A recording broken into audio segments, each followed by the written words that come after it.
Midday in Manhattan, a midweek matinee of MLS Next Pro comes to Randall's Island with playoff points coming at a premium.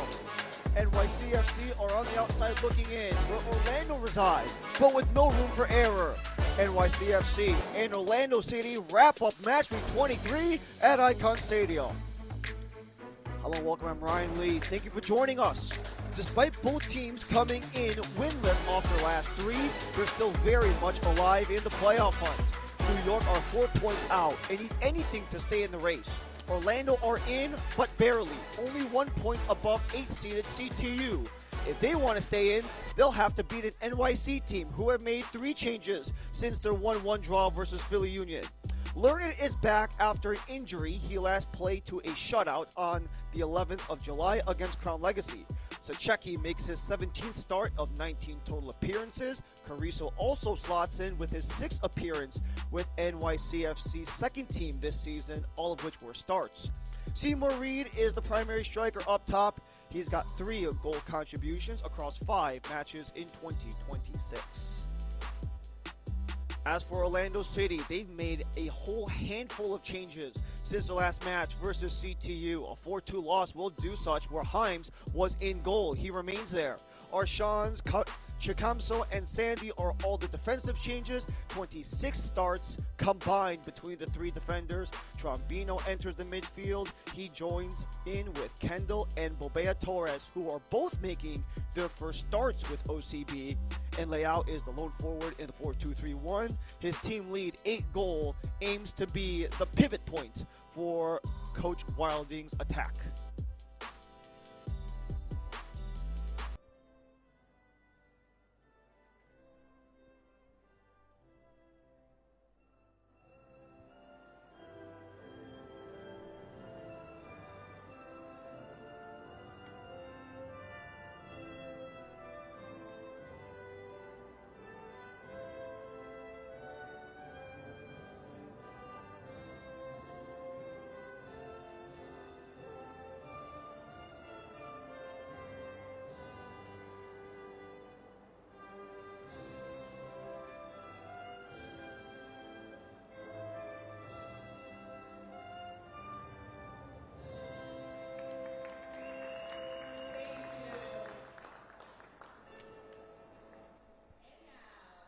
A midweek matinee, midweek in Manhattan. We are no longer within the confines of Jamaica, New York in Belston Stadium. We make our way to Randall's Island at Icon Stadium, where NYCFC have 8 games remaining in their 2026 campaign and will need any result to stay afloat within the playoff race, where they currently sit 4 points outside of the top 8. That final seat currently occupied by the expansion side, CT United. They and Atlanta United are each tied with 34 points, where NYC are 4 points back. But the good news for NYC's intents and purposes, they have 2 games on hand across all of the 3 teams they're immediately catching, between Chicago in the 9, Connecticut, and Atlanta, who are tied in the 7-8. A place where Orlando City are just barely above that threesome. They also have 21 matches played, 35 points in the standings, putting them in the 6th slot. They're in a bit of a predicament because not only do they only have 1 point worth of cushion on that 8th seed, but also only 4 points behind Columbus Crew 2 with a chance to host a game back in Kissimmee. So for them, it's not just about staying in, but for OCB, it's also the chance to bring things back home in Florida. And I'm sure in late September, early October, having to go on the road versus having to stay in Florida, 2 very different circumstances, especially just with the climate within the respective regions. But for NYCFC, all of that does not matter. It's just about getting any point that they can find and maintaining everything they've done all season long, especially maintaining the progression that Matt Pilkington has had within his unit. 128 total matches behind the bench for NYCFC2, dead at 500, but if he and the rest of his group can get the full 3 points, it'll be win number 50 in the MLS Next Pro regular season for Coach Pilkington, who has been the one and only coach for NYCFC 2, versus Eddie Wilding on the other side, who took over in the interim role after Orlando City cleaned house in the middle of April, and since it has allowed Orlando to keep the train rolling and show their muscles every single chance they've had.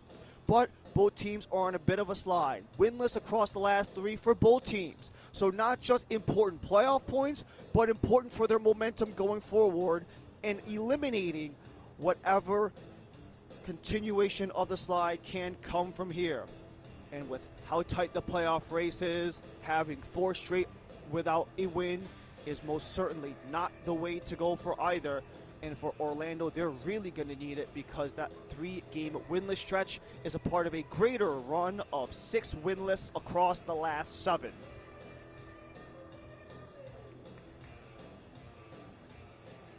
We make our way to the middle of Icon Stadium at Randall Park in New York City.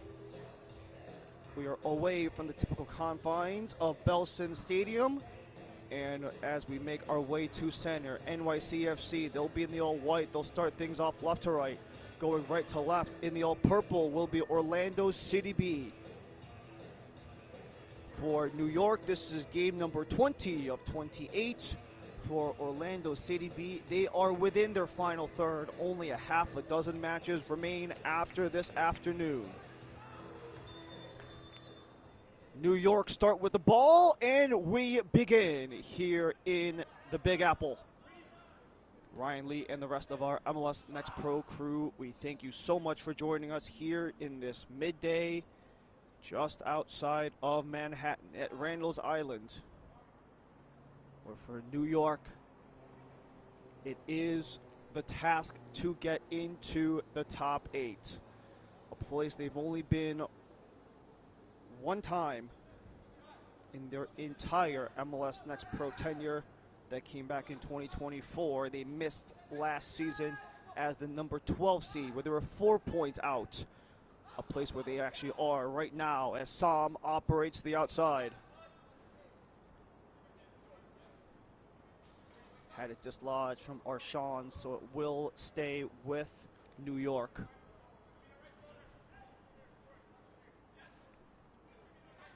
And this Eastern Conference, very evident of just the overall bloodbath that has been the Eastern Conference. Even though New York City are above 500 at 8-7-4, that only puts them as high as 10th place in the Eastern Conference. Just the overall quality that the East has been able to present, not just within MLS Next Pro, but even within the respective Major League Soccer affiliates.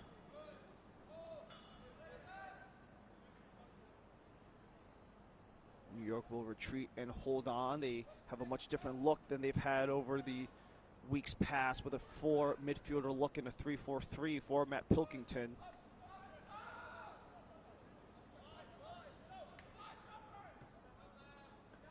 But his group are always willing to embrace the challenges that they have against them, especially in the ways that they continuously progress week after week.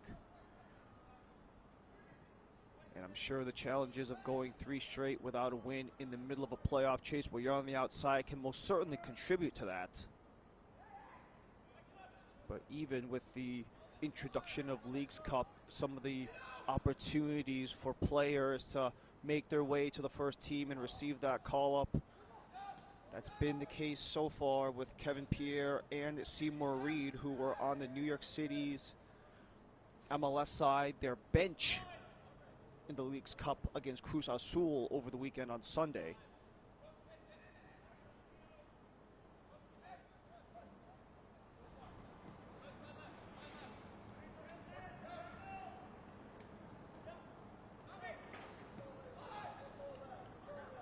Just back and forth between Lopez and Shacheki. Adonis Campos rounds out the 3-man defensive unit.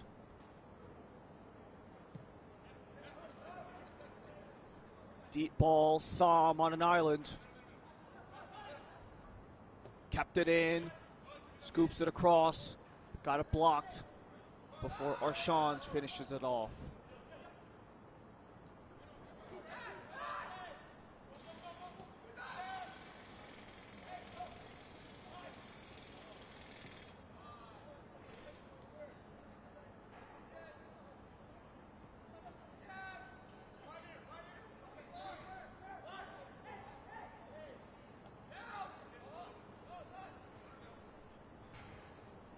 Pushing ahead once more. Maximo Carrizo in the middle. No one on the other end. That forces Flax to chase.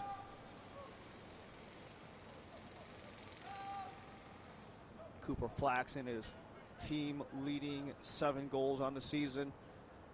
It's one of the few times this season that he's been able to combine with Seymour Reed, who led the team last season with his 13 goals in regular season play.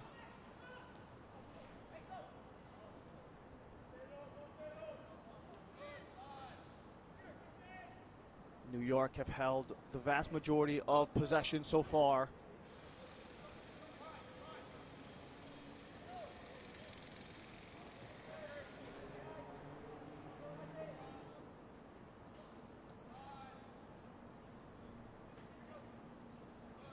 For New York City FC, they come off of a 1-1 draw against Philly Union, where they had to take the extra point in PKs. And technically speaking, they didn't actually score a goal in that game. Their lone goal came on the opener on the early portion of the second half, where they actually had it deflect in for an own goal on Philly. Flax attacks the box. That cross gets blocked. This will draw the opening corner to NYC.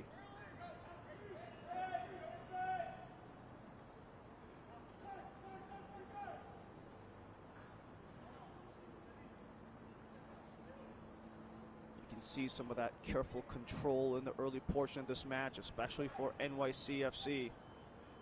This one served short on the outside, sent across, too high for Reed. Held on by Sam, back in the middle, couldn't get a ricochet, follow up, swinging, that's blocked. A good couple of chances here from NYC, getting the early opportunities in, especially for an Orlando side that have been relatively well known to just hammer in offensive chances. Reed settles down, pivots away from defenders before he gets swarmed. Simon Arshon's going back and forth.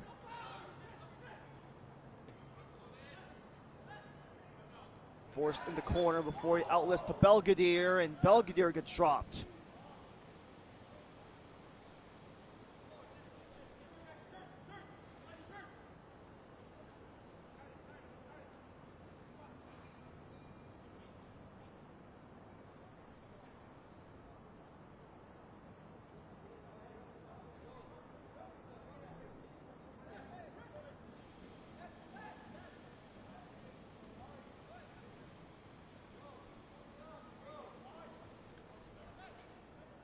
Tristan Himes, he wears the captain's armband for today's match, trying to wash away that really tough 4-2 loss to CT United last time out, where even though Orlando scored the first goal, CTU would storm back and score 4 unanswered in about a 25-minute stretch, which even went across halftime.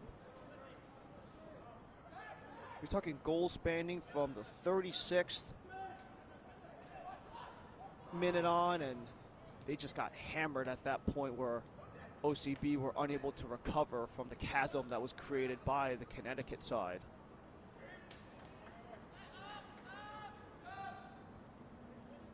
Orlando will just simply dump it down the length, where it'll be the first touch for Mac Learned. Last time he played, it was July 11th. Had a shutout against Crown Legacy. Had been dealing with a leg injury for about the past month, so has not been in service for the first or second team. The second-year man from Sacramento State gets back between the pipes. Had Tomas Romero for the last handful of matches, but he's been predominantly on first-team duty since the Leagues Cup began.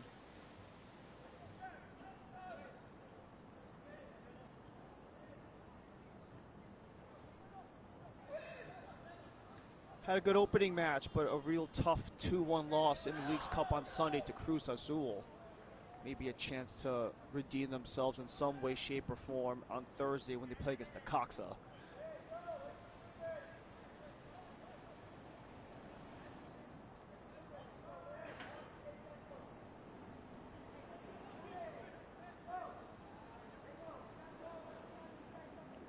good things for both of these two teams is,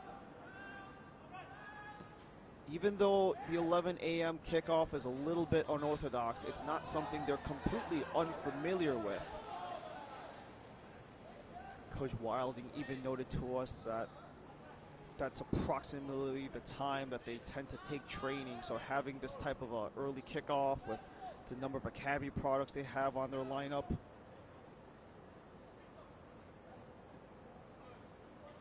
all but 3 of the entire starting 11 for Orlando today have been a part of the academy in some way, shape, or form. So all the tournaments they've played and even some of the practice time schedules have allowed them to more or less be more than apt to take this type of a kickoff time where it's led ahead for Sam, back inside, deflected, still loose, they score!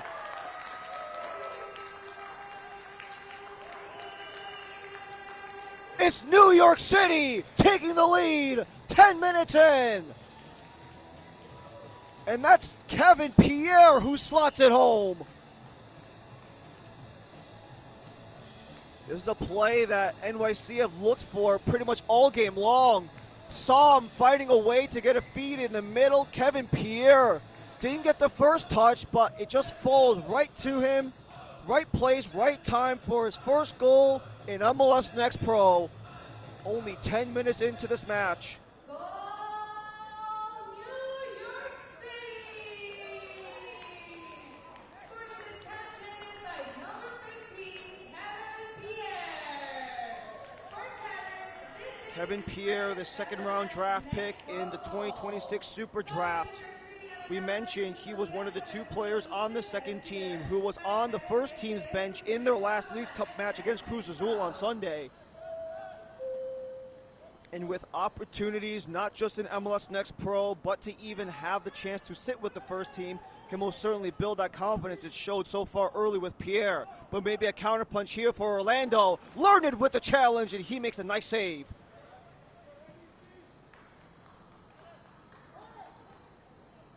Mac Learned, aggressive and having to force the issue, but Orlando trying to attack with pace. Lifted across, well high of Belvedere.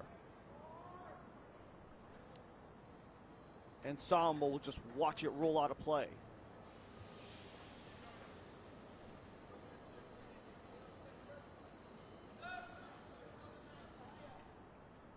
First shot on target for NYCFC, first goal of the match.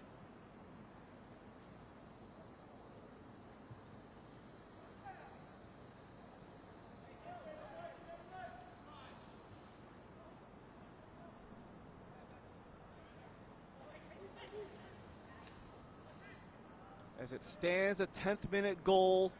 Maximo Carrizo with the feed. He gets his second assist of the 2026 campaign. One of the longtime veterans of this group, has played all 5 years with New York City since they made their way to Next Pro in 2022.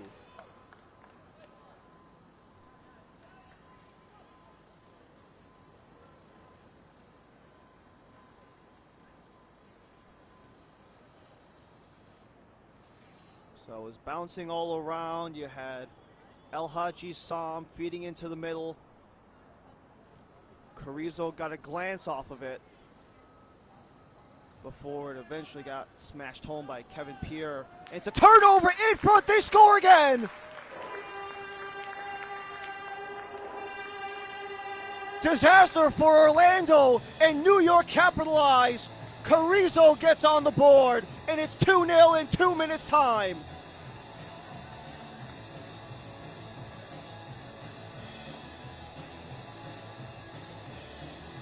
This is just disaster from Orlando City B.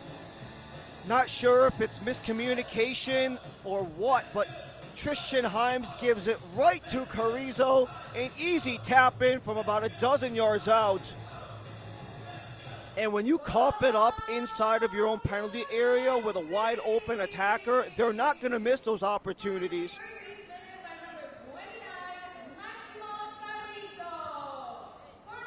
So on that first goal, they actually rescinded Carrizo's assist, so he does get on the score sheet eventually.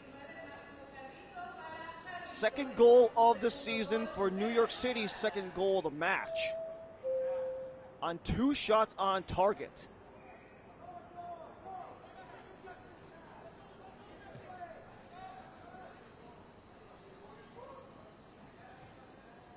Orlando just looked for any sign of life as Tcheki boots it out of play. Orlando trying to use a little bit of pace perhaps. Arshawns back in the lineup after a 2-week absence, gives it off. Belgadier. Belgadier's try gets blocked in front. Carrizo the outlet. Dislodged. Arshawns on the attack. Floats it across, too high, redirected in front. And just when it looked like you had Himes with the turnover in his own defensive box, we almost had a very similar story there with New York City, but they escape as Leao overcooks it.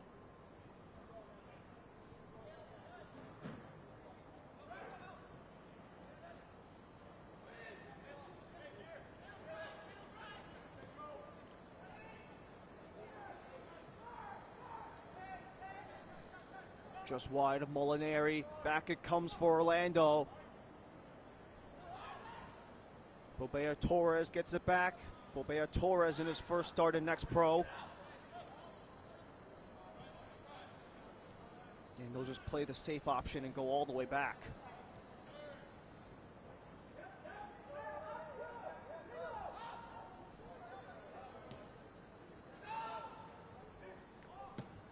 Driving up the gut, aiming for Belgadier, but Learned will take the safe route and just boot it deep along the sideline.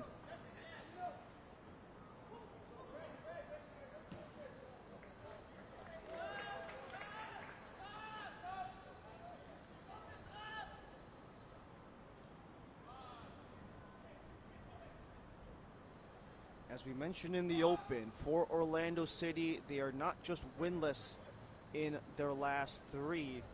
They also only have 1 win in their last 7. That came on July 12th, a 2-1 win in Cincinnati. And if you want to go by strength of schedule or strength of wins, just for the sake of discussion, Cincinnati second to last seed in the East.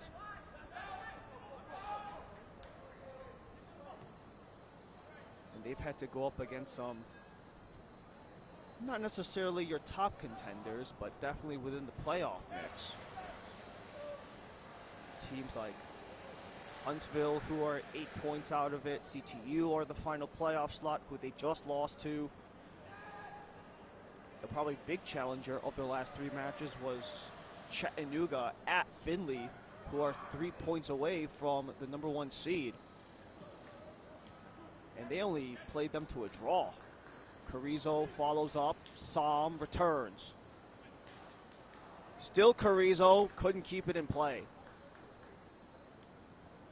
This portion of the match is brought to you by St. John's University, the official undergraduate partner of NYCFC2.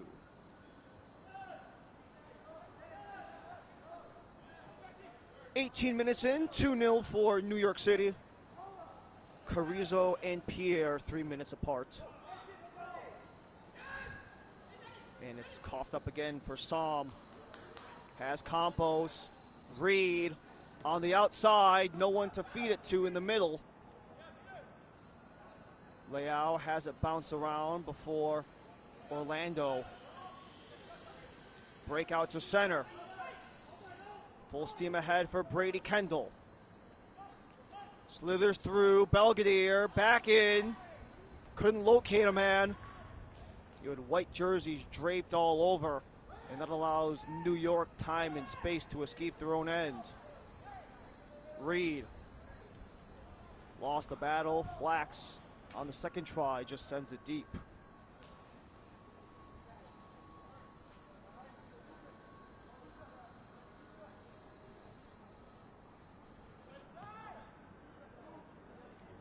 And it's just more or less that point of the year where every bit of discussion comes back to the respective conference standings. Orlando City, as we mentioned in the open, they're very much within their final third of the season. New York City, this is it. They've pretty much reached the 2/3 mark if you include today. And what a tackle by Jonathan Lopez, but this opens the door for Orlando with their first corner of the match.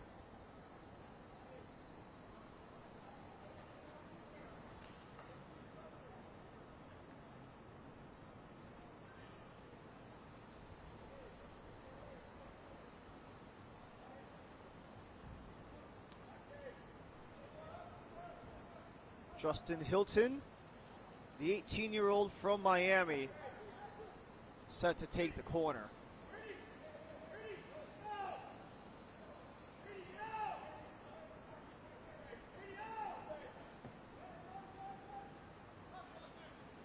Goes short, return, Hilton blocked off, offside.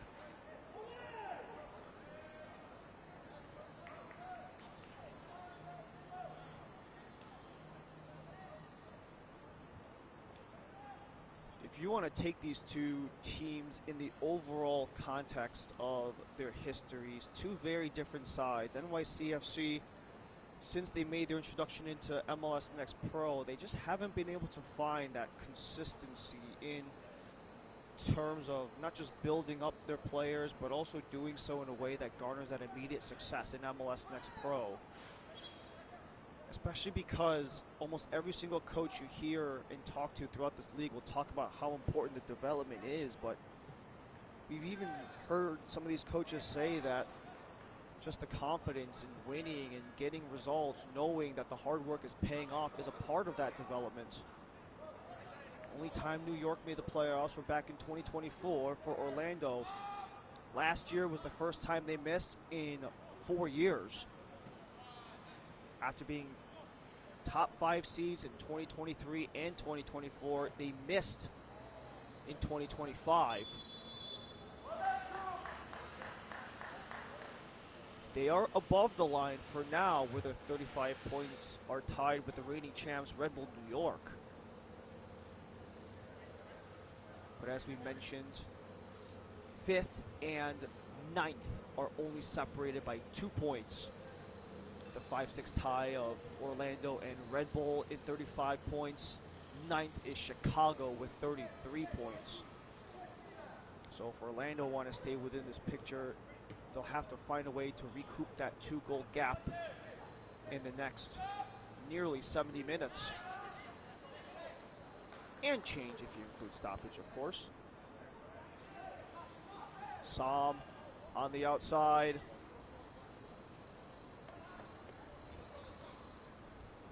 We'll keep it with New York.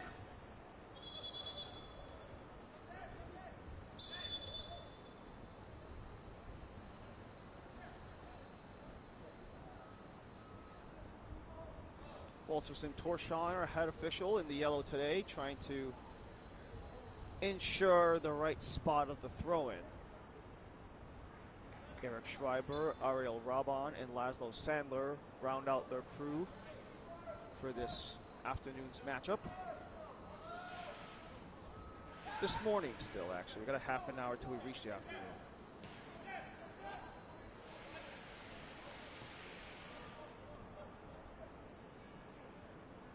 Sachecki gives it to Flax.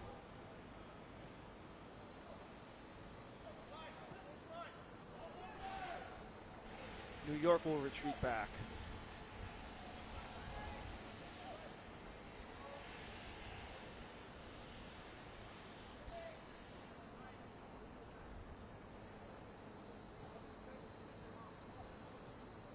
Leao at the center line, pushes ahead.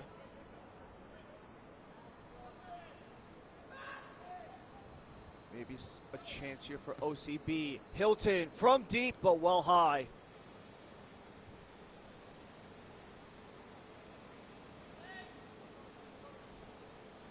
This portion of the match is brought to you by Adidas, the official kit supplier of NYCFC2.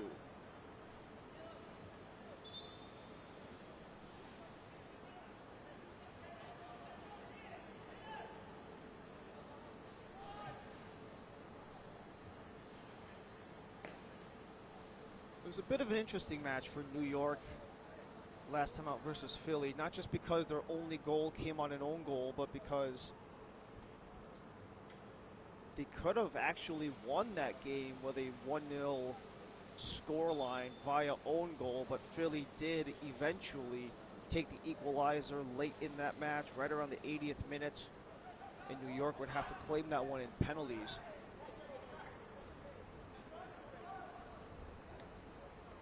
It was actually a really awkward deflection, just a cross that got clipped outside of the box. And somehow went in the back of Philly's net for the opening goal of that match.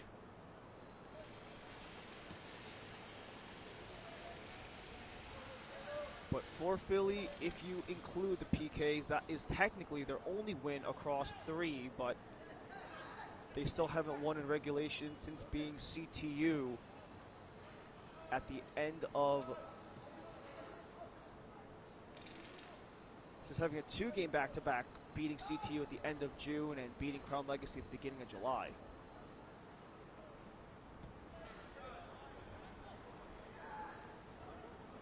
Trombino pushes ahead, gets it back. Hilton floats it around, and that is well in front of Amumensa.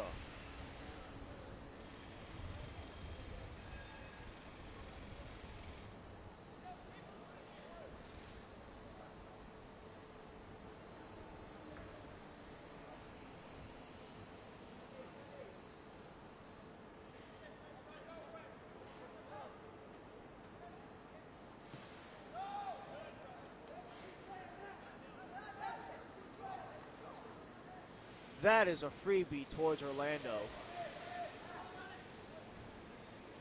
The question is whether or not they capitalize. Marchand's.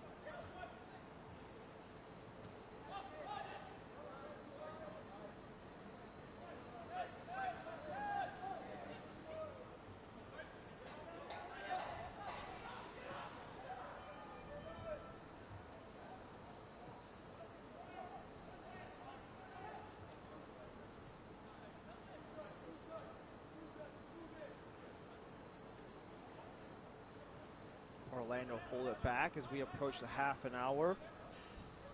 A roasty 82-degree day here in the Big Apple. No expectation of hydro breaks, however. So we will play 45 minutes straight. Coming inside, blocked off the wall of white. They'll send it down.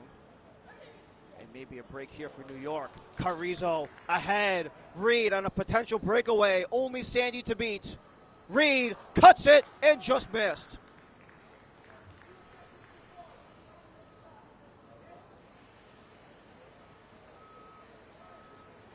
This is a great chance for Seymour Reed, as he just had the potential breakaway, stops up to challenge Sandy one-on-one. Had that right-footed release ready, but couldn't get it past the 2023 national champion with Clemson in Sandy, as that forces Himes to sweep it out. You have to really credit New York City so far. All the pressure they've put on Orlando, especially because of how much Matt Pilkington loves to utilize that high block and the mid block, especially in that attacking half of the field.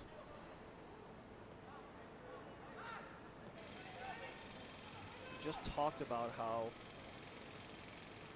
a lot of the trials and tribulations they've had because of the last several years where they maybe aren't making playoffs, they probably aren't going on any ridiculous winning runs.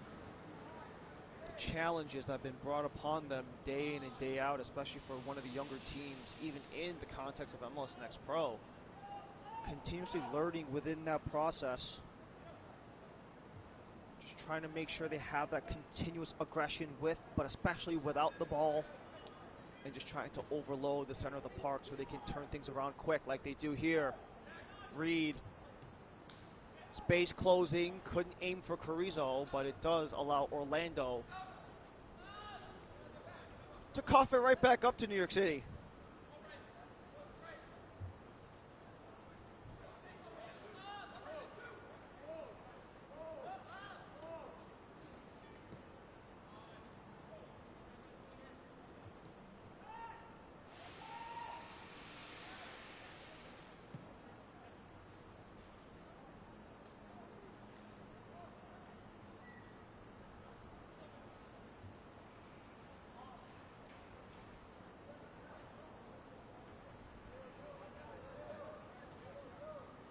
This is the only time these two will meet each other. 8 times previously across MLS Next Pro, where Orlando do lead the head-to-head. However, NYC have won the last 2 matchups, including a 4-1 win on August of last year. Back in the middle, got poked out by Sandy, sent all the way past the center stripe.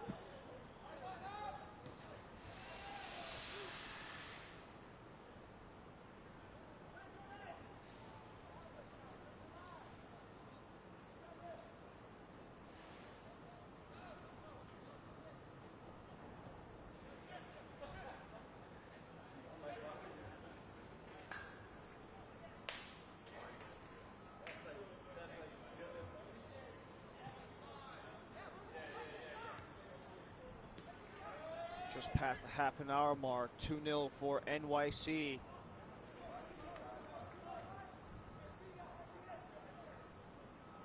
Kevin Pierre in the 10th, Maximo Carrizo in the 13th. Ryan Lee and the rest of our MLS Next Pro crew, we thank you so much for joining us here at Icon Stadium. Just outside of Manhattan at Randall's Island, not at Belston Stadium in St. John's.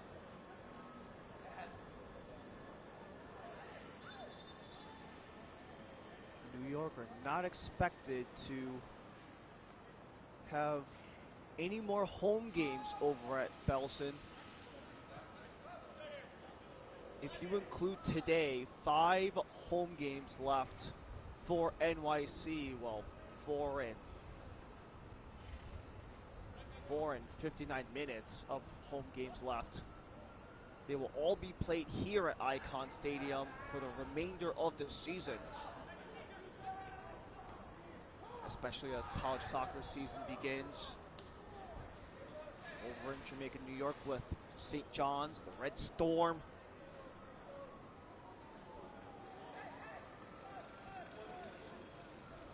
Two of those remaining home games here will be 3 days apart, actually, in the middle of the month. On the 19th, hosting Cincy. On the 22nd, hosting New England. And then again with 5 days of separation. As that takedown will draw the first yellow card of the match to New York.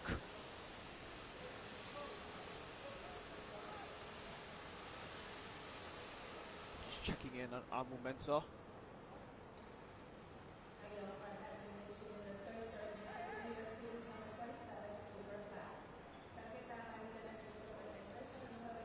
Flax is in the book for the 4th time this season.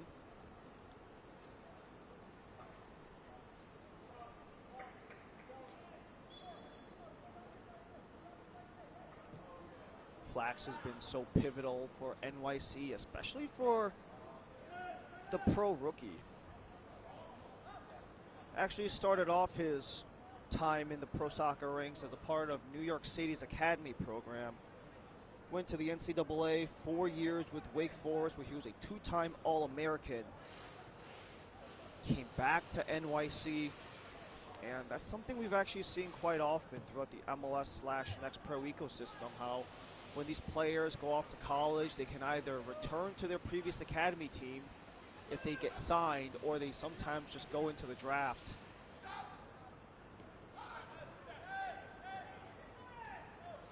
The very typical draft format, waiting to hear your name called.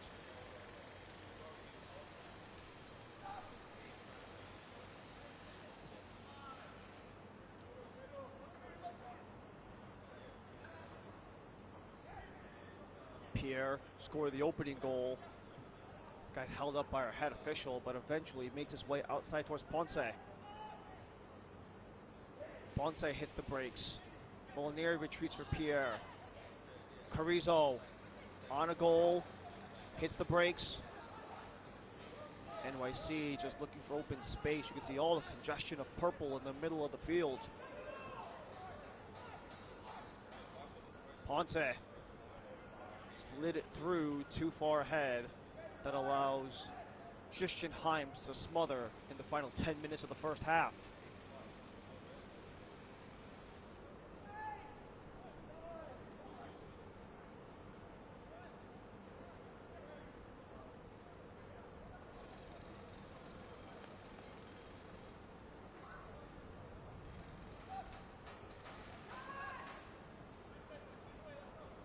We also have a slightly short-handed roster with Orlando. When talking to Coach Eddie Wilding, he just talked about how you have so many players in different places, whether if it's the ongoing CONCACAF U20s, some guys got called up to the first team, or even having done so with Leagues Cup in the expanded format where the benches get extended, you allow those extra roster spots that allow some of those second team guys to make the respective first team call-ups. Saab on the outside, gets it back.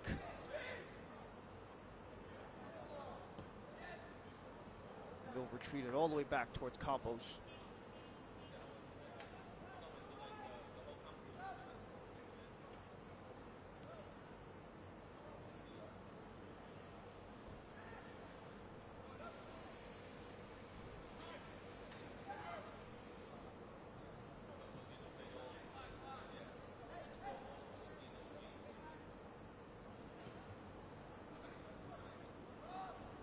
Flax sweeps it outside from Ponce.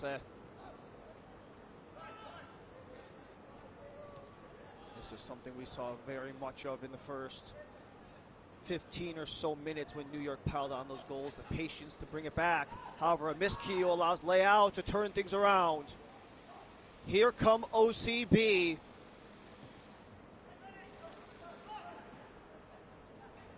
Rolled it across for Belvedere. He gets swarmed. Up top, Trombino gets blocked. Follow-up available. Amumensa pivots back. However, that was well short of Trombino. Reed trying to escape. Saab does. Pushed ahead. Here goes Carrizo. Carrizo's 2-on-2. Forced to hesitate. Great coverage by Arshans. Still Carrizo. Swept across. Here comes Reed, but he's offside. Great combination for New York, but at the end of the day, the flag comes up.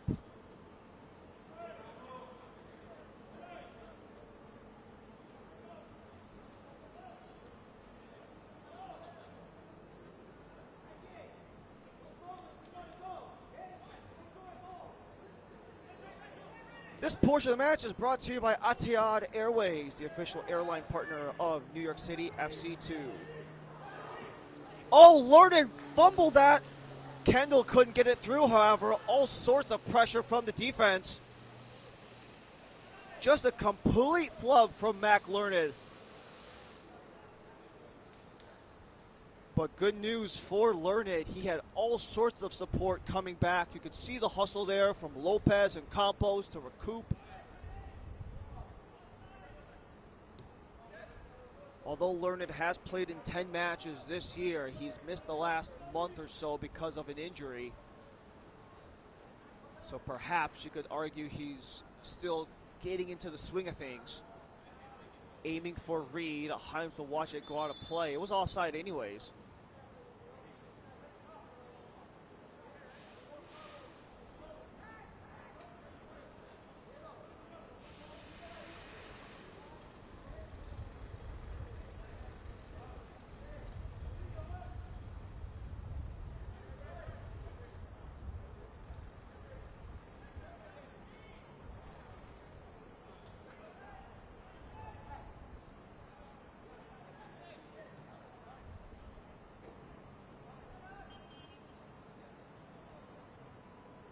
Already, New York have forced the flag upward twice. But when you have a very aggressive, more pure 9, it's Seymour Reed. He's going to take those chances, especially if you have the runs in behind your defenders.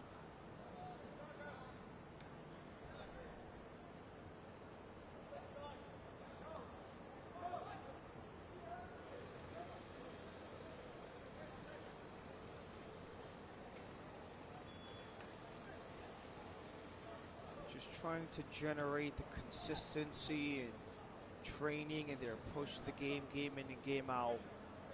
Regardless of how the results pan out for Matt Pilkington's group, they just want to ensure that they find that continuity through and through. As this is forced ahead, Belvedere.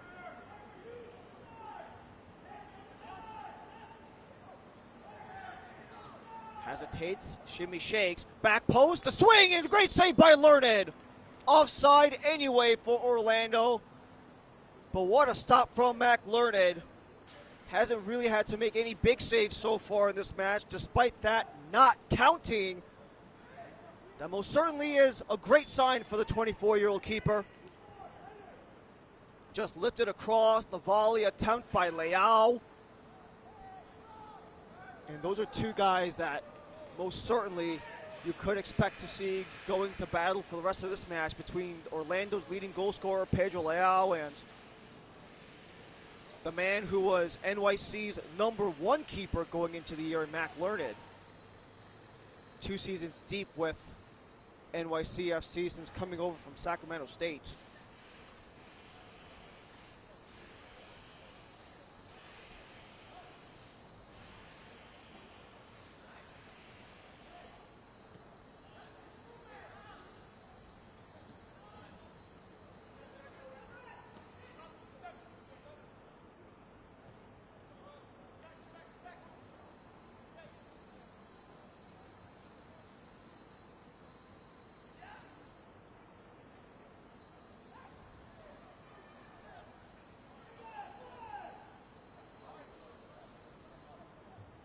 Pickpocketed from OCB, final 5 plus stoppage.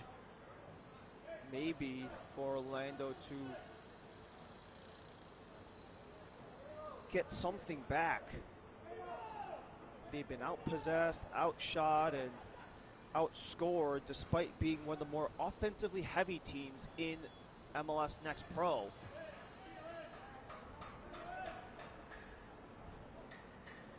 Just outside the top 5 in shots attempted, most shots on target, putting them in a top 5 goal scoring offense, but they've been pretty much blanketed all game long against an NYC defense that can absolutely smother teams.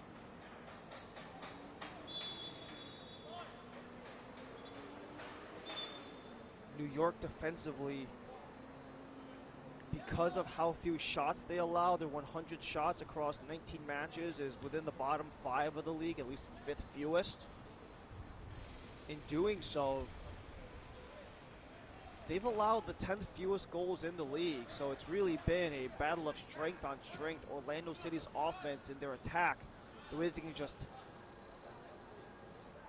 pepper opponents versus NYC, who can absolutely suffocate the opposing offense, and they've done so well so far, to only the tune of 4 shots attempted, 1 on target for OCB. New York on the other end, 5 shots, 2 on frame, both of which got in the back of the net. Kevin Pierre in the 10th, Maximo Carrizo in the 13th.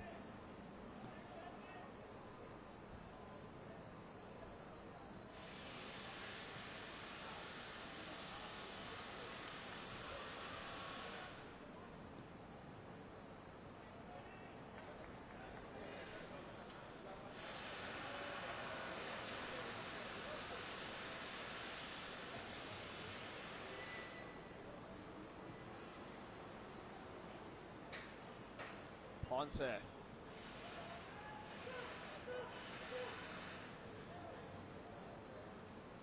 Ponce and Secheki trying to escape Amu Mensah.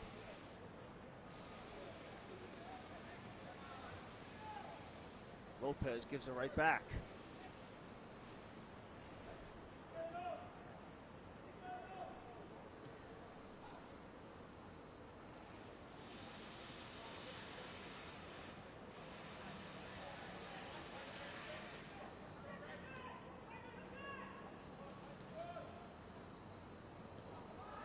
Worked outside towards Saab, and offsides again.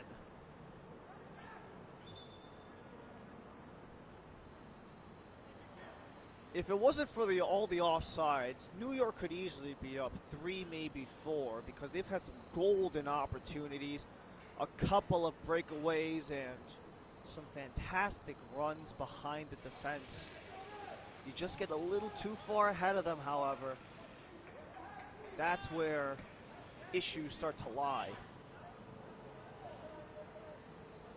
5 times now, New York have been offside. All of which weren't necessarily on bad opportunities. Some of them were on prime scoring chances and breakaways, as we have a singular extra minute on the board in this 2-0 lead for NYC.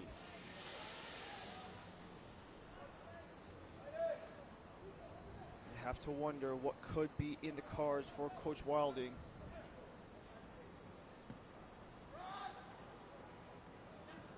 Scuffed towards Saab. Battled by Arshans, and New York do get it back. And for New York, do they maybe want to build on this lead one more time before the break? Or could they just be content on holding on to a 2-0 lead?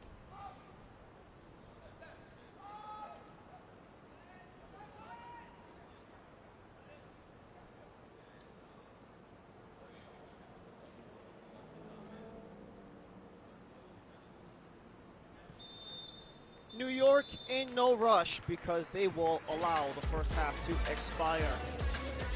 And they were fast and flying in the first dozen minutes. 2 goals in the opening 13 minutes, 2.5 minutes apart, which is where we sit at halftime. New York City up on Orlando, 2-0.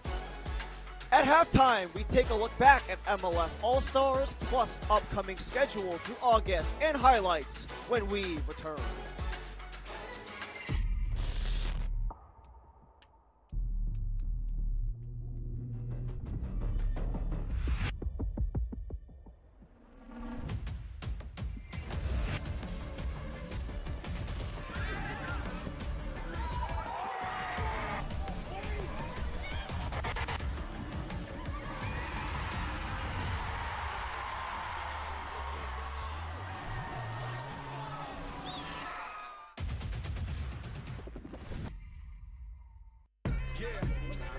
Boys hear sentiment, flow tastes sweet like cinnamon. Open up doors, I'm a gentleman. View top floor, I'm still sticking ahead of them. Running on fumes and adrenaline. Do what I do best, can't rush in like a roulette. You can't name a better duet. Don't ask questions, trying to figure out what sound. Don't worry about what next, just wanna know what's next. Man, I say it so loud, don't worry about what next. Just know we got now, oh yes. Man, I say it oh so proud. Don't worry about what next, just know we got now.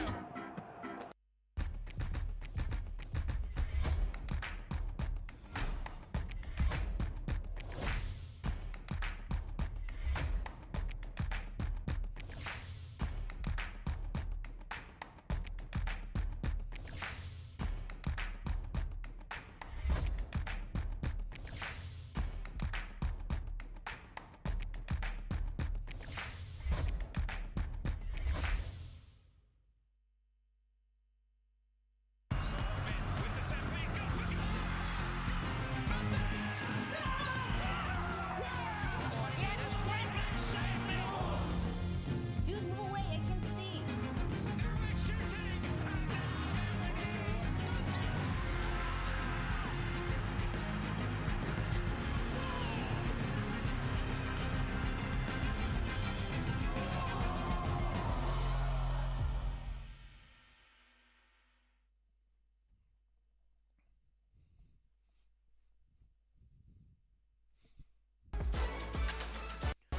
Back in the Big Apple, NYCFC lead Orlando 2-0 at halftime.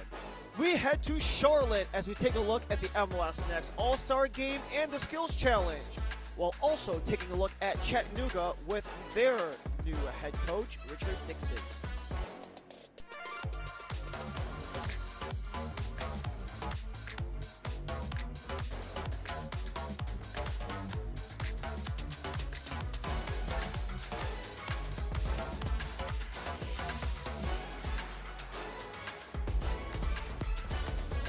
What's going on, guys? Moises Inares here in Charlotte, North Carolina for the big MLS All-Star Game. And as you can see behind me, anticipation is already building But before we can even talk about the big game, how about we take a look at some of the best moments during MLS All-Star Week, including the MLS Next All-Star Game, which features some of MLS Next Pro's brightest stars.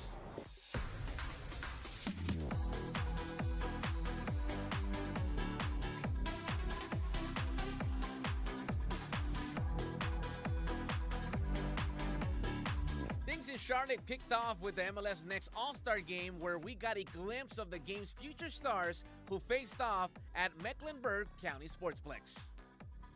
A 7-goal thriller that saw Team East take care of business versus Team West with a 6-1 victory. Less than 20 hours after scoring for Crew 2, Columbus Crew's Jamil Danjaji hopped on a flight to Charlotte and found the back of the net again. Towards goal and through! Jamil Danjaji makes it 2-0 in the blink of an eye. Nashville SC and Huntsville City forward Liam Stribling also found the back of the net for the East. Nashville man, Stribling's got some space here. Stribling puts it through! How good is that? And Crown Legacy's Daniel Brown would complete the scoring for Team East. A good punch out. Philo. Oh, distance! Bizzer is through. Brown, the hometown product. The West would pull one back, but ultimately it wasn't enough to overcome the East. This is a celebration of all their hard work. So many of these guys not only had great individual seasons, they performed well for their team, but what we're starting to see, which is also so cool, is when we talk about pathway, is these players not only do well for their academy team, but most of them have already started to feature for Next Pro, which is that not only the next step for them in their own development, but it continues that aspiration to get to the highest level. Obviously, it's a wonderful event. It's such a privilege to be chosen for this. It takes years and years of training and experience for any player to get caught up into this. So congratulations to everybody that's got caught into this and everybody's family to experience the welcome of being able to participate in this event. I mean, it's a learning experience. I'm just happy to be here. I'm gonna keep going, keep training, and keep my head down and be grounded. Before the game, we also caught up with president of MLS Next Pro, Ali Curtis, who talked about the evolution of the pathway MLS has created. We've got a great collection of players here today. It's a great evening. It's a great event that we're fortunately able to be supported by our partner in Allstate, and we've got a great number of talented players here. So it's a great addition and a great player development moment. Just crazy to see how far the league has come. And it's just a beautiful thing, right? Now we have 30 teams, so many more stadiums, new stadiums being built. The academy wasn't around in 2009. Now we have a full-blown academy, and to see the talent that we have here tonight is just spectacular. And so it just tells me that we're all moving in the right direction. We're continuing to move this game forward in this country with the World Cup. Everyone's excited.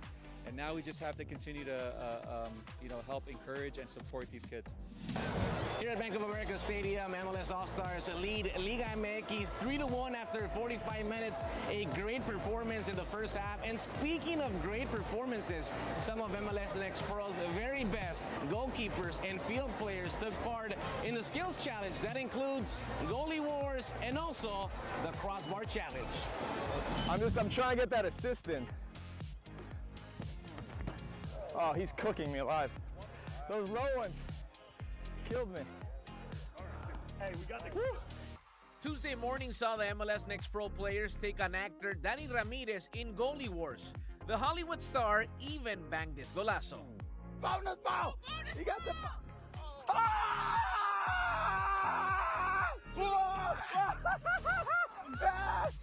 Later, MLS Next Pro goalkeeper Will Mackey and defending champion Pedro Cruz kicked things off, going head-to-head. Okay, here we go for two. Can he score? Oh, he does! Pedro Cruz with a clutch effort. Houston Dynamo's Pedro Cruz would emerge victorious, moving on to the semifinals, where he faced Mexican national team in Pachuca's goalie Carlos Moreno. Carlos Moreno to win it. Can he do it? Moreno! Oh! Get up! Get up! Get up! Take it! Take it! Take it! Oh! Pedro Cruz! Scores, he wins. Oh, that's it. That's it. He's done it. Pedro Cruz advances. Cruz took care of business against Moreno, advancing to the final where he squared off versus World Cup goalkeeper Maxime Crepeau. Let's go! Come on, Pedro! Big save! Big one! Game on! Gotta stop him! And Maxime Crepeau is the winner of the All-Star Goalie Wars! Cruz would come up just short of defending his crown, but would win the admiration of Orlando's Crepeau, who was impressed with what he saw. It's fun. I talked to him right away. I was like, honestly, if you kept the balls a little bit lower and on the surface, you had me, because he was so powerful that you don't have the chance to get there almost at this distance. Estoy muy contento.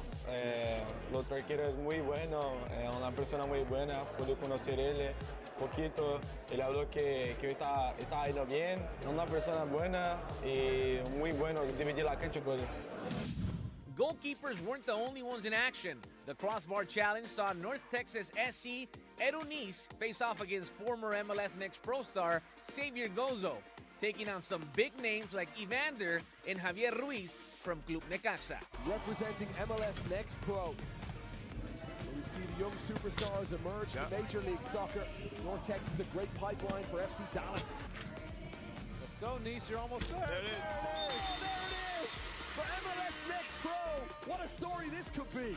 Gozo would also make it to the final, but would come up just short versus Ruiz, who would go on to win the competition. An experience that has left a positive mark on both players. So this would be fun to have in your backyard, so I think it was just fun kick around and really enjoyed it. 3 days of MLS All-Star action culminated here at Bank of America Stadium with MLS All-Stars pulling a 4-3 win against Liga MX, a game that saw a handful of MLS Next Pro alumni make their All-Star debut, a major milestone for the league.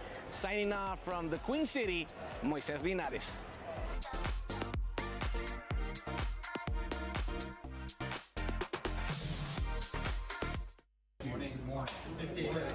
I had a meeting with Rich, and I let him know that he was going to be our choice moving forward. So,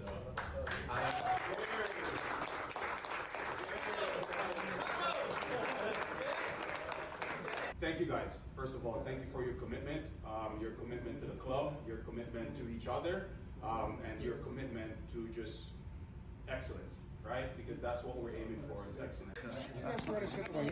Yeah, thank you. Thank you.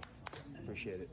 It's something that I've been looking forward to ever since I retired, always. Conversation on him becoming the interim. Good session. Look after yourselves. Better together.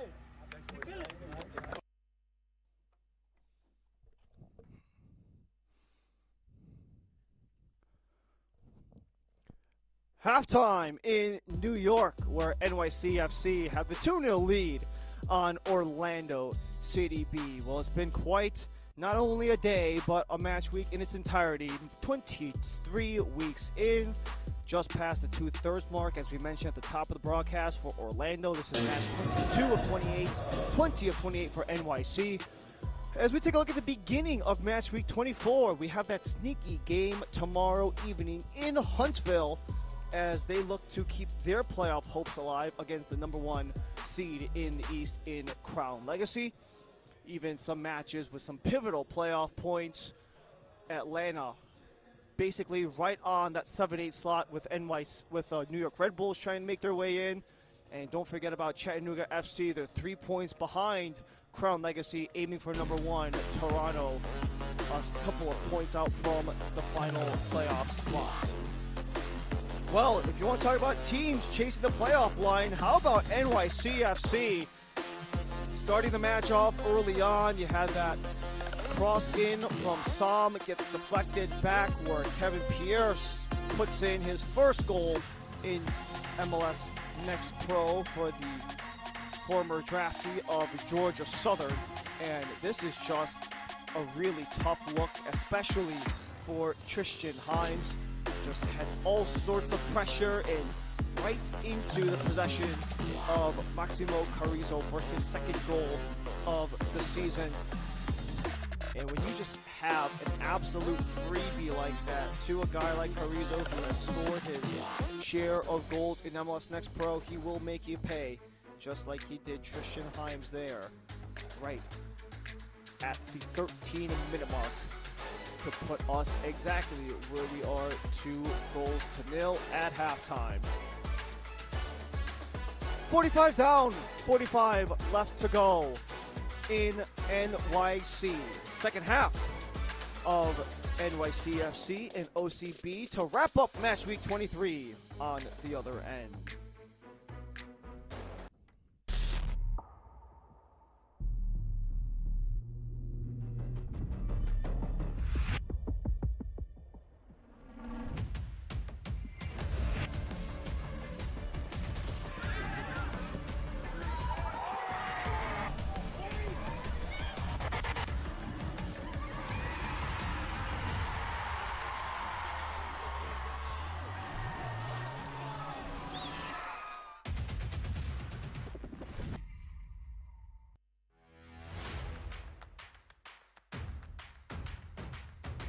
Should be a fun season of MLS Next Pro.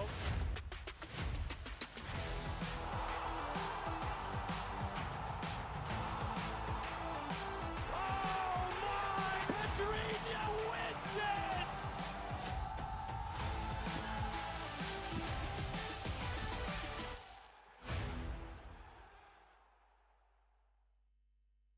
Yeah.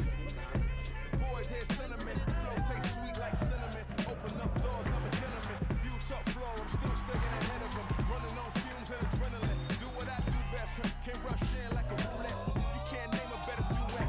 Don't ask questions. Trying to figure out what sound. Don't worry about what next. Just wanna know what's next. Man, I say it so loud. Don't worry about what next. Just know we got now. Oh yes. Man, I say it oh so proud. Don't worry about what next. Just know we got now. The unique energy of a Sunday night. Ideal for calm music, whispers, stargazing, reflection, and a relaxed environment. Sunday nights were made for this.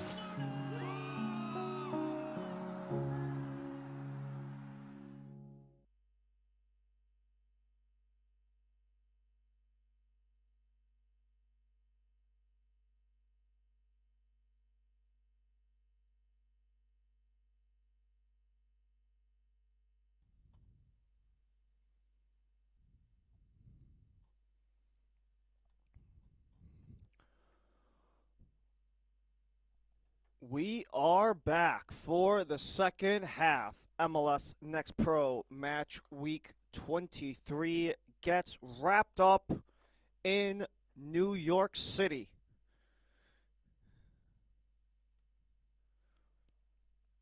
Two goals in the opening dozen plus in this match between Kevin Pierre and Maximo Carrizo for a New York City side desperate to stay in the playoff hunt. 4 points out of CTU entering the match, but 3 points are theirs if they hold on. I'm sure that can most certainly help their playoff hopes. After having made it only one time in their entire franchise history back in 2024, they have not returned to the postseason since. Especially going up against an Orlando City B side that are fighting to claw and stay in the playoff hunt. The number 6 seed, 1 point above the 7-8 tie of Atlanta and Connecticut United. And they also could be pushing for the top 4 with opportunities to host games back in Kissimmee. But before they look ahead, they have to look at the here and now, which is the start of the second half. In New York City, Icon Stadium at Randall's Island, the home venue for NYCFC for the remainder of the 2026 campaign. Orlando, left to right, all purple, all white, right to left, New York City FC. As we're back for the second half here at Icon Stadium. Ryan Lee and the rest of our MLS Next Pro crew, we thank you so much for joining us in this midweek, midday matinee in MLS Next Pro final match of match week 23. Coughed over right off the rip. Flaxed in the middle towards Reed. Rolled it, but that got blocked and could not be saved by Himes. Less than 30 seconds in, we already have a corner as at last deflected off of Albright Chicamso.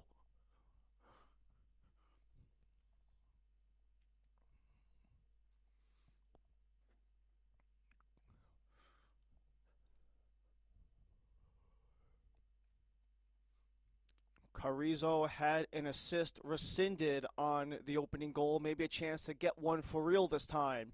Carrizo swoops in, forced out, kept alive by New York.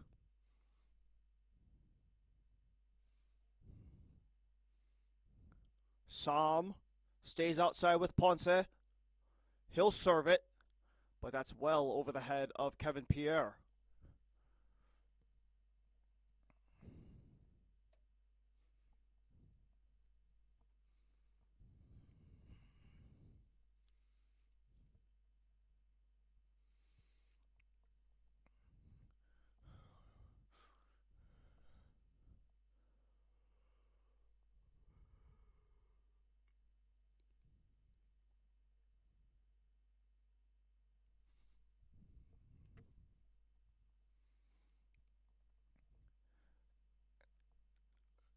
As we mentioned earlier in the broadcast, around this point of the match, last time out against CTU, Orlando were really getting hemmed in. They had 4 goals unanswered across a 25-minute stretch, which went across halftime included.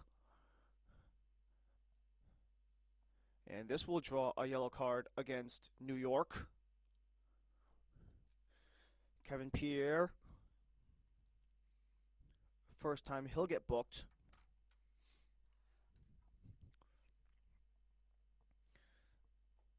And this will be that yellow card, as you just could very clearly see the grapple on the shoulder or the neckline, call it what you want, on Brady Kendall.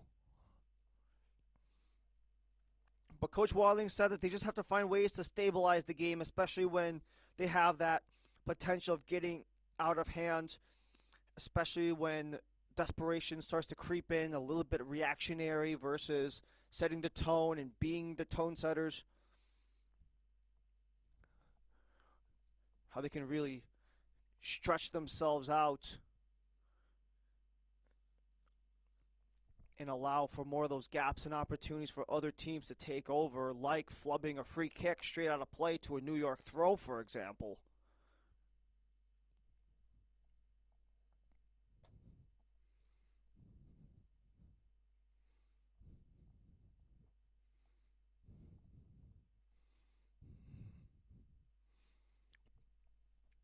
End to end for Sam. Molinari touches it back to Carrizo. He can't keep it in play.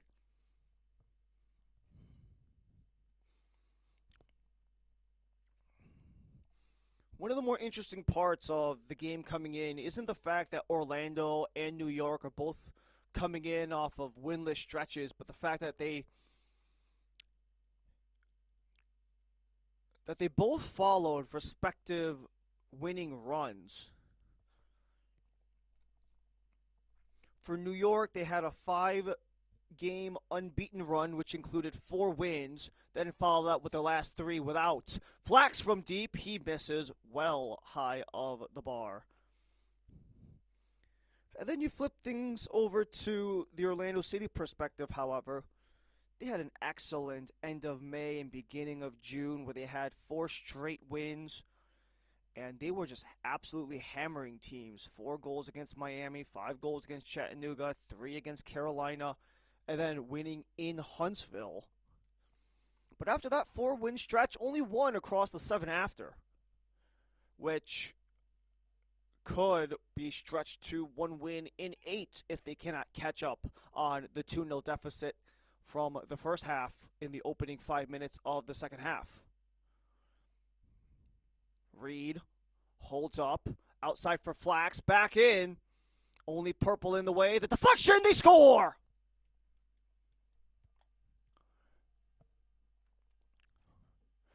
Carrizo comes through again. He's got 2, and New York has 3.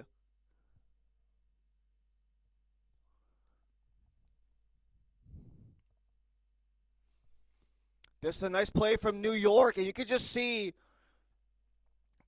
the space opening up, especially outside. It deflects right back to Flax, and a little bit of the ball chasing from Orlando just leaves Carrizo with the space he needs. It's not a lot of space, but he just needs enough to get a foot on the ball to redirect it, and he does into that bottom right-hand corner to put New York City up 3-0. And for Carrizo, this is the 6th game of the season, his 6th start.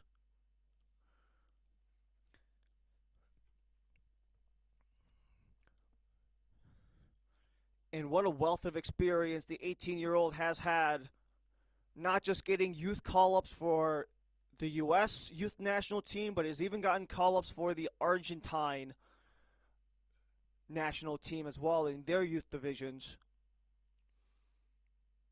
Has received his handful of first-team call-ups both in regular season action and the Open Cup. Has not played or been dressed in the Leagues Cup so far. But only 1 goal, 1 assist in next pro play. Reed in pursuit keeps it with New York.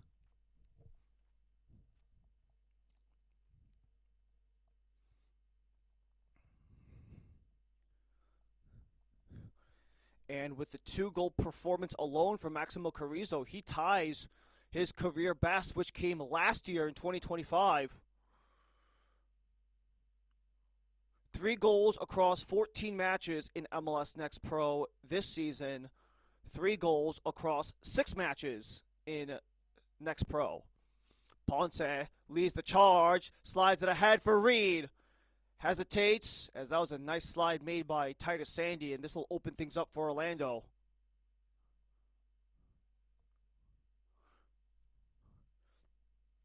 Flip to the outside. Belgadere waits for help.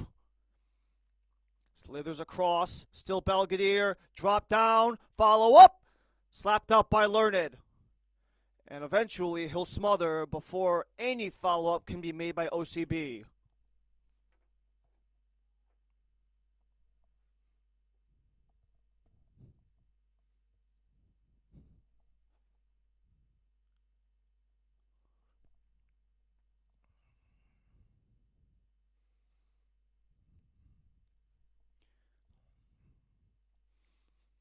Despite New York City having the fewest shots and shots on target of anyone in MLS Next Pro, they have absolutely found a groove on offense. We're only 8 minutes removed from halftime, and they are 1 away from double-digit shot attempts in this match. And they are a perfect 3 shots on target, 3 goals. Coughed up, Leao almost got it back, but Sacheski, the roadblock, allowing Learned to clear.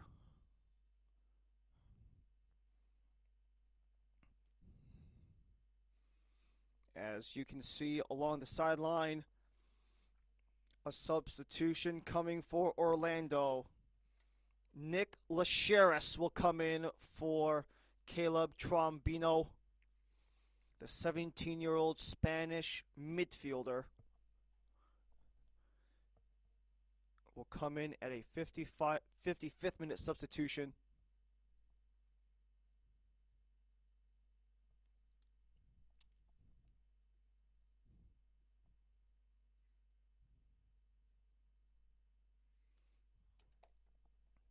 Only a dozen appearances in his first season with Orlando is Lacheris.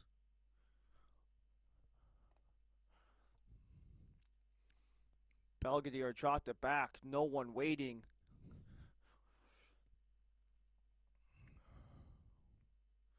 Sacheki outside. Ponce forced Flax to reach back. New York will stick with it.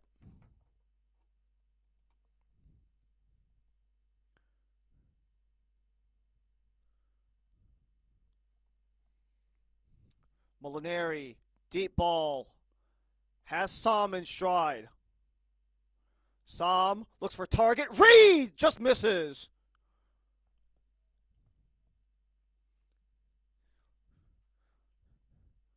The goal kick will make its way to Tristan Himes after that Reed deflection, as this portion of the match is brought to you by St. John's University, the official undergraduate partner of NYCFC2. St. John's and Bellson Stadium has been a great host for NYCFC2 over the first 4 or so months of the season, 4 or 5 months of the season. But right here in Randall's Island at Icon Stadium will be the home for New York City's second team for the remainder of 2026. 4 more home games after today. This is the second home game of 6 in August for New York City. However, their last match against Philly was their last match at Bellson Stadium for the season. This opens a 5-game slate here at Icon.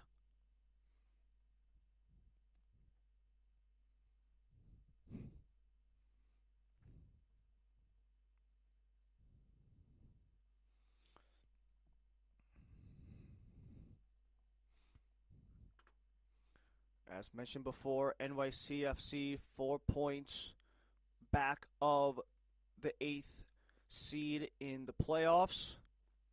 Currently occupied by CTU, who are coming off of that dominant 4-2 win against Orlando. Belvedere doesn't really have a lot of help right now, so he's kind of been solo rushing it to the tune of the wall of white, just smothering him every chance they've gotten. Touch back in. Kendall led the way, but too much so.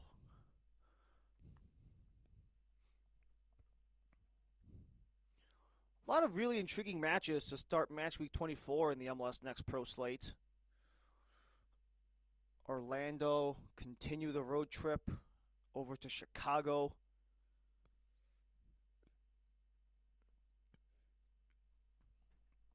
And actually, today's match is leg 2 of a 4-game road trip.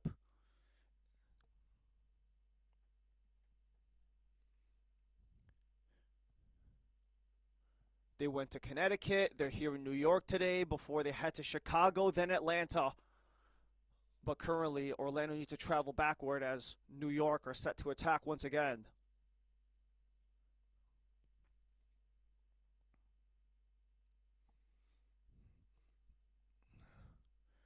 A chance ahead in the box. Slid just wide. And they say Himes did not touch it. It's a goal kick for Orlando.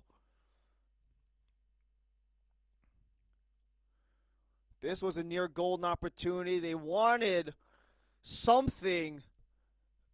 Not sure if Himes got a touch on it, but they at least wanted a foul or potential penalty on flags for some of the grappling that was going on in the box. As Leao had it dislodged, Carrizo leads the charge. His cross gets blocked. Flax the follow-up. Pierre already on a goal. Starters back. Ponce. Tricky move. Header just high. Rebound by Pierce. Pierre couldn't get it through. Gets it back. Flax. Top of the area. Snaking through the D before his pass gets interrupted. This allows the breakout for Kendall to start before he gets bodied by Lopez the other way. Advantage played on. Jonathan Lopez in the area and a sliding block made. That was Chikamsu, and this will come back for a corner.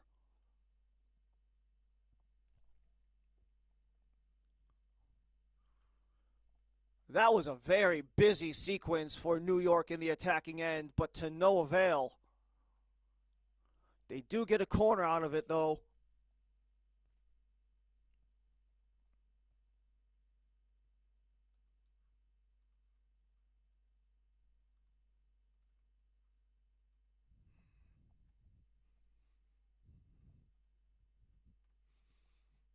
Carrizo swooped across, short of Som. Som chopped it down into the hands of Himes.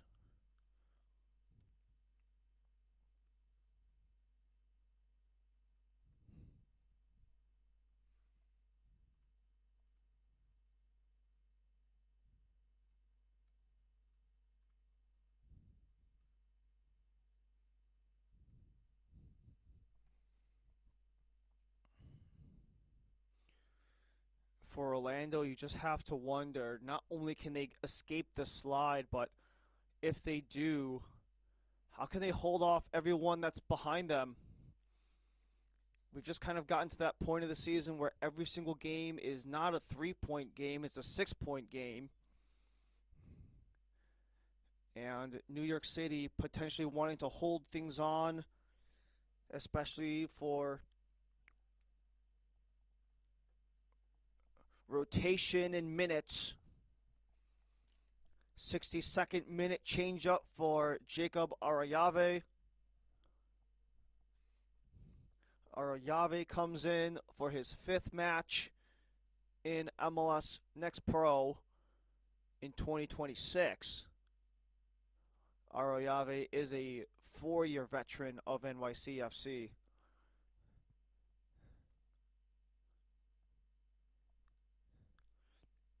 He comes out for the first teamer, Kevin Pierre, who opened up the scoring.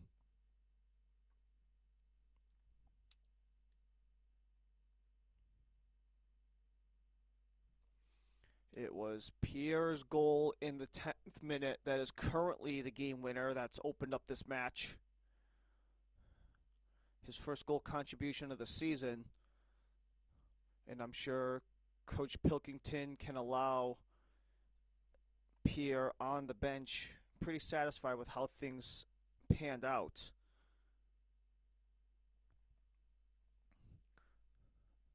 El Hadji Sam still operates on our Shawns. This will go out of play as we just passed the hour. 3-0 for New York, and more changes are coming.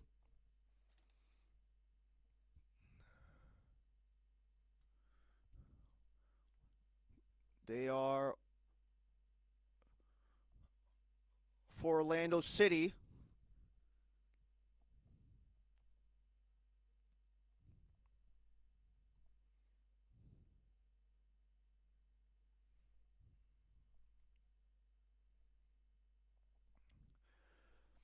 So a couple changes in the midfield.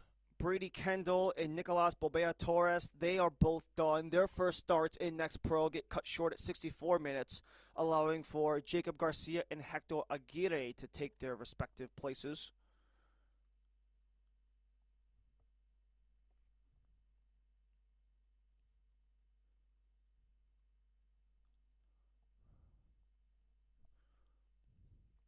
Hector Aguirre, this is only his 2nd appearance since he made his Next Pro debut last time out versus CTU.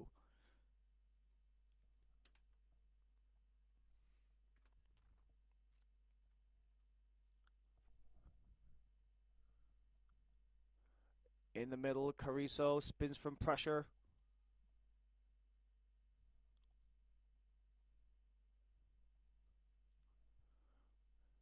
Ponce in the middle had that try blocked. This will send New York to the corner again. 3rd time this half, 4th time this match.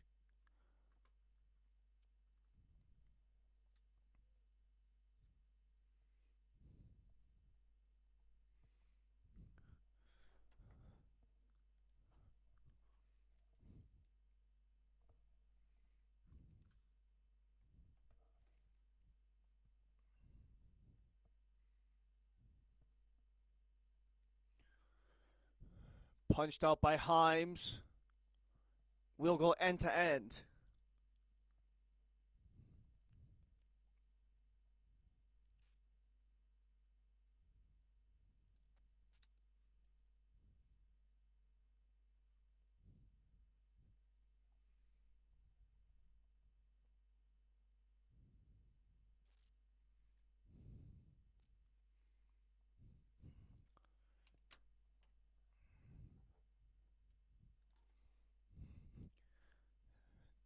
This time they go short, returns. Carrizo up top for Ponce. Trying to get around Belvedere. Carrizo lifts it. Well short of Reed. Lopez getting tangled up with Leal. This will stay with New York. As this portion of the match is brought to you by Adidas, the official kit supplier of NYCFC2.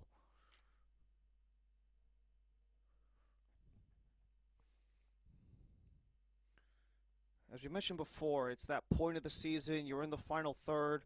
Every point matters. It's not just about getting 3 points, but taking 3 points away from your opponents. You might often hear the term 6-point game. And you could, at least not in today's match necessarily, but you might even see a couple of times where you get 2 points or 1 point drop because of penalties.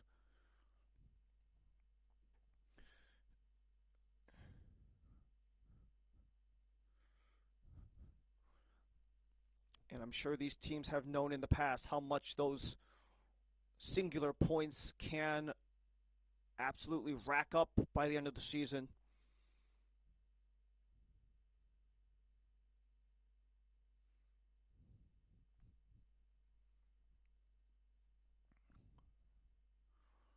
Takeaway near center. Molinari on the outside. Carrizo pushed ahead for Sam. Sam is on an island. He has time to lift it across. Well short of Arroyave. Across for Ponce. Settles. Blocked. Just over 20 minutes to go. Still Camilo Ponce.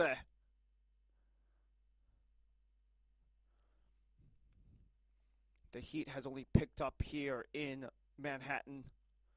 Started at 81 degrees. We've now gone up to 84.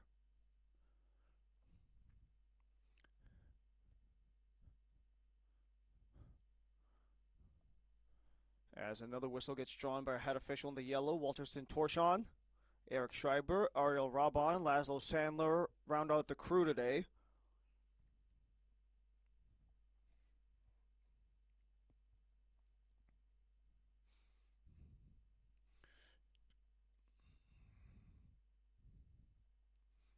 Touched ahead, but Belvedere lost control of it.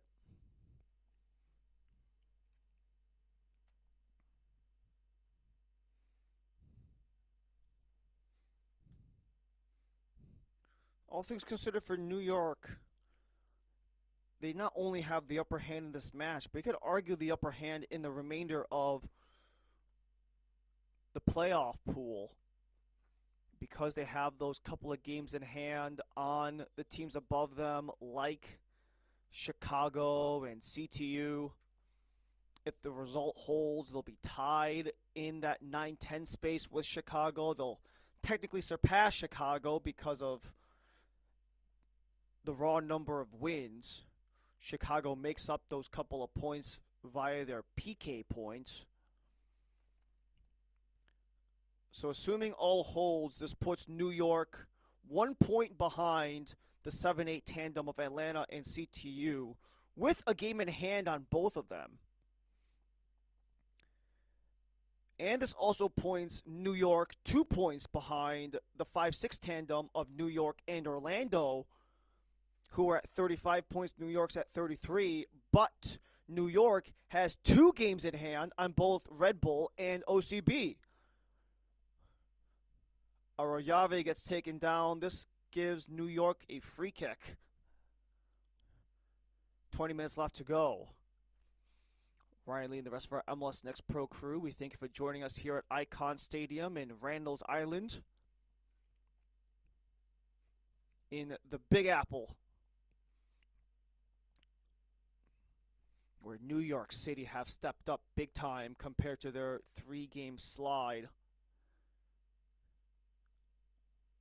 But if you just isolate their games at home, they're actually unbeaten in the last 3 of home, but 2 of those were draws, the 1 win in the mix. Carrizo on a brace, back inside. Did make its way back to Carrizo. And this might be a chance to break out before it gets dislodged.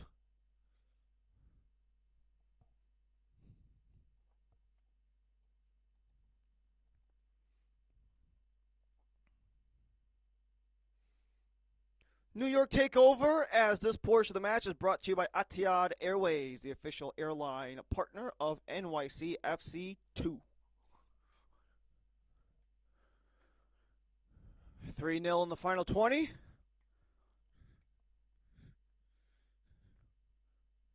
Two goals in the opening 13 minutes put New York in control of this game, and they have not looked back since.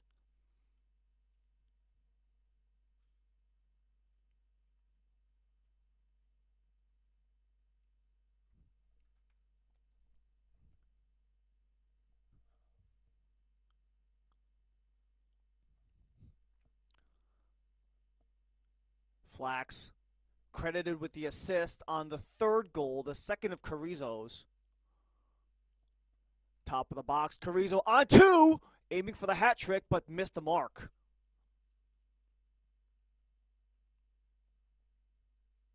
His career high in a single season is 3, and he has a chance to break that in a single game.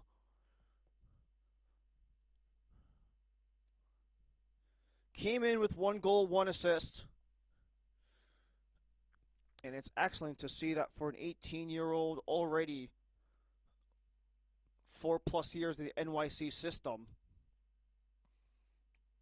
and still finding ways to take his game into new lengths. Reed, top of the area, getting double teamed. He escapes. Only for a second before it gets dislodged. Great track back from Arayave as you have a man down inside of the box. That is Albright Chikamsu who is down to ground. And because of the rising heat here in New York City, there was expected to be a hydration break at the 75th. Well, they've taken it a little ahead of time, so we are still in a hydration break. 84 degrees here in New York. Not really a chance of precipitation, at least according to the forecast, not for another 2 to 3 hours will there be any sort of rain. We're supposed to be thunderstorming into the evening. But good news, we'll be out of here by that time. But what a match it's been for New York, who have really dominated this thing through and through. Not only considering that they really haven't had the best go of it in their recent stretch of matches, but the last regulation win, not including PKs, but the last regulation win was a 3-0 win to Crown Legacy on the 11th of July. And they've only scored 3 total goals since that match. They piled on 3 goals today in tremendous fashion. This is the opening 10 minutes. It gets touched back where Kevin Pierre is all alone and smashes that one home. A bit of a misplay in the back. You had a chance for Sandy to retreat towards Hines, but coughs it up right to the feet of Maximo Carrizo, unassisted, except by the goalie Tristan Himes. And then you have this last opportunity, just kind of bouncing around all the way around the box. Flax back in before he feeds it again and gets slotted home by Carrizo, which is where we stand at this match. 3-0 in the 75th. Carrizo from Flax in the 51st, the lone goal of the second half. Pierre and Carrizo, the 2 goals in the first half, 2.5 minutes apart. And because of the overall, not just the way, but the relatively dominant way that New York City have played this game, making changes up top with Sam and Ponce coming out of the match for Kerr and Sunyek.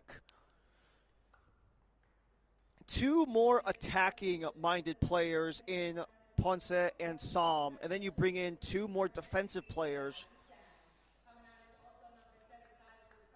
Sunyek is traditionally listed as a defensive midfielder. Kerr is listed as a wing-back. So you already have this 3-back system. They're just trying to add to that, potentially make it a 5-back, because they already have this 3-0 lead in hand, where they've only scored 3 goals across their last 3 games, New York. They've put on 3 today, and their last win in regulation was a 3-0 win in Matthews against Crown Legacy at the top of the table in the East. And they'll have another tough task ahead, and this can most certainly generate that type of momentum going forward. Playing a top 4 side, Columbus Crew at Historic Crew Stadium next up. And we also might be seeing the final 2 changes for Coach Wilding as well.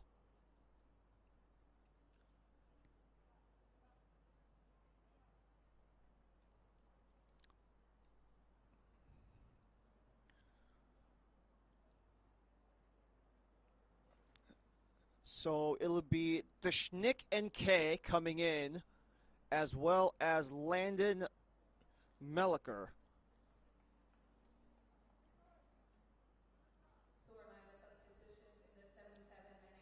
And K comes in for Chikamso, who was down earlier to ground, and actually was the reason why we had the accelerated hydro break a couple minutes prior. And Belgadere, he's been really the only offensive spark plug for Orlando. They sub him out, likely just for minutes and protection purposes.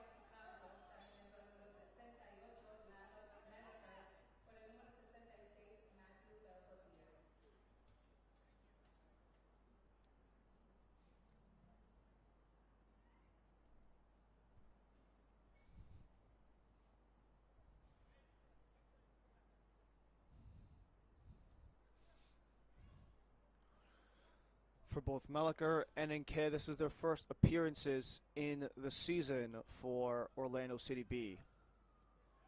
So just a chance to get the guys out there, get them within the system, integrated, give them some of that game action, especially with this game more or less out of hand.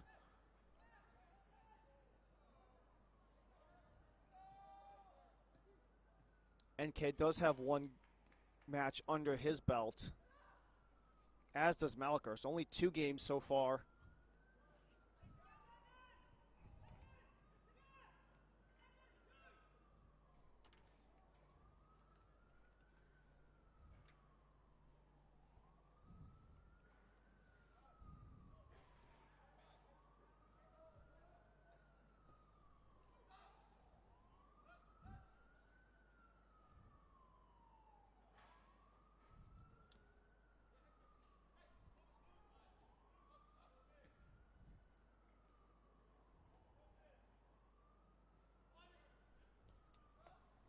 So Coach Wilding doing a using his full slate of substitutes. All 5 have been burned through. Coach Pilkington's only used 3 of his 5. But a couple of questions lie.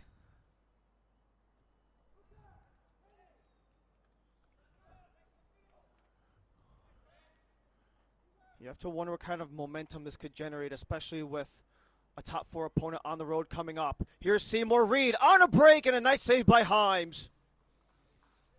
5th corner of the half for NYC, 6 of the match.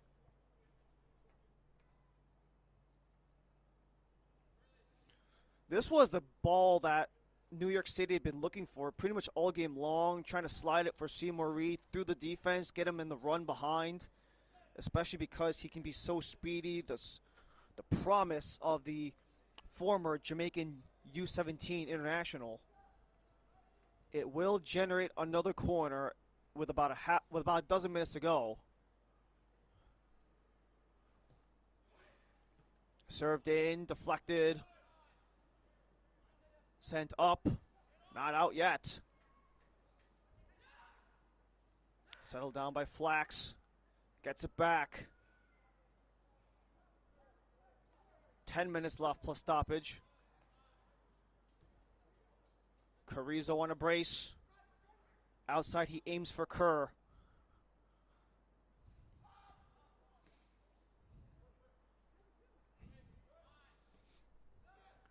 For NYC, not just having to play Columbus for a chance to get back into the playoff picture, but they have 2 opponents in the top 4 within the next 3 weeks.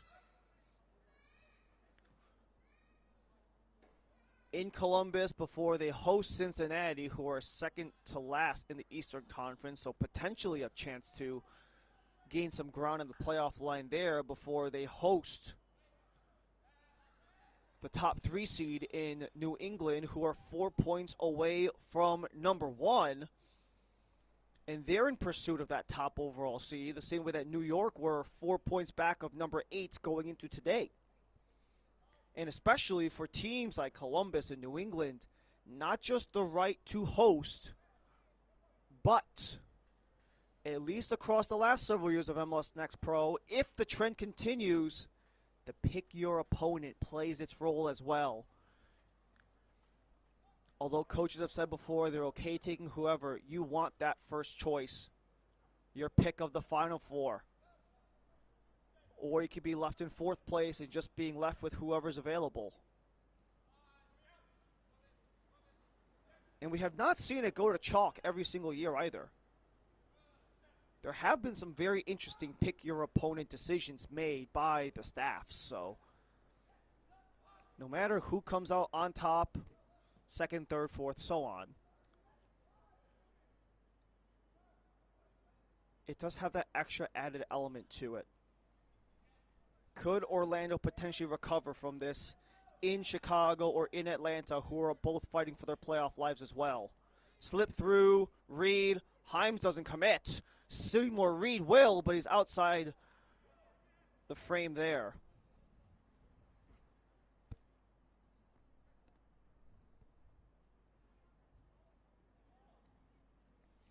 But at the very least for Orlando, they'll have 3 home matches to round out the season when they host Crown Legacy, Toronto, and wrapping up the season against Atlanta, who are currently tied in points with Connecticut on the final playoff slot. So they'll be most certainly fighting for their lives against OCB. And for OCB, they just have to find a way to escape. Only 1 win across their last 8, 4 losses, 3 draws, and a combined 15-9 goal differential throughout this 8-game stretch. It's not much better in their current 4-game win drought. As of now, they're also in a -6 in the goal differential department.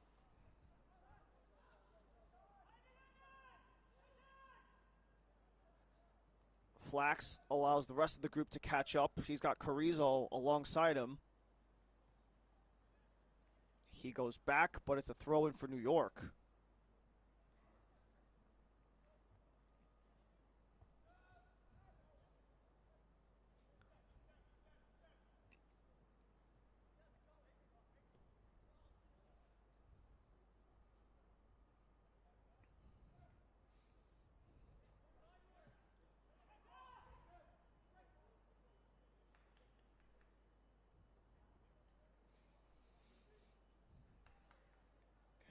As we mentioned for Orlando, across the last 3 seasons, they only missed once. That was last season in 2025 as the 11th seed in the Eastern Conference.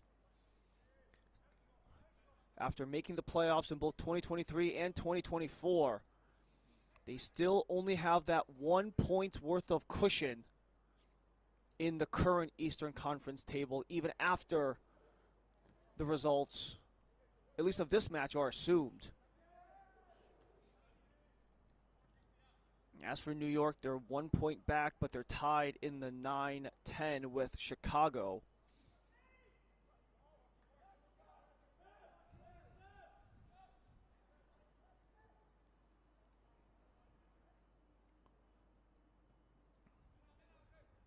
And if you want to take things one step further, between the current 10 seed in Chicago and the current 5 seed in New York, they're only separated by 5 points.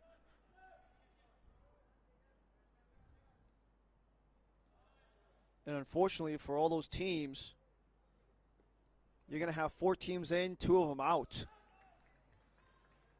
Where not only are these wins going to matter, but if they end in draws, who takes that extra 1 point? That is just as paramount as anything else.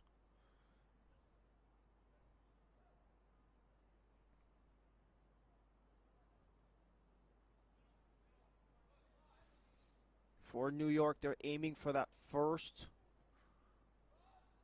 playoff berth since 2024, which is their only playoff appearance in MLS Next Pro.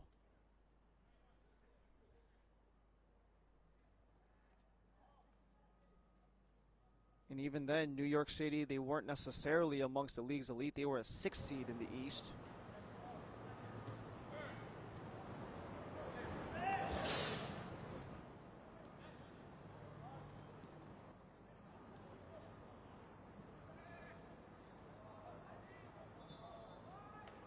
But also, New York City could do something that they haven't done in their franchise in quite some time, which is get not only the second team in the playoffs, but do it while coinciding with the first team.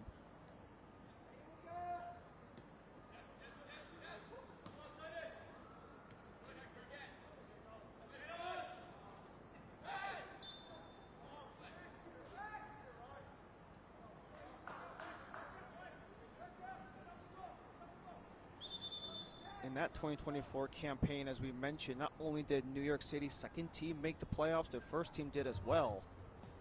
And right now, their first team is in prime position to do so, being in the 5 in MLS play. They're only 3 points behind a potential hosting seed, which is currently occupied by Chicago. So talk about two kind of coincidental races there between New York and Chicago in MLS and Next Pro. That's all fair and good. As has this match been for New York so far. 3-0. Under 5 minutes to go.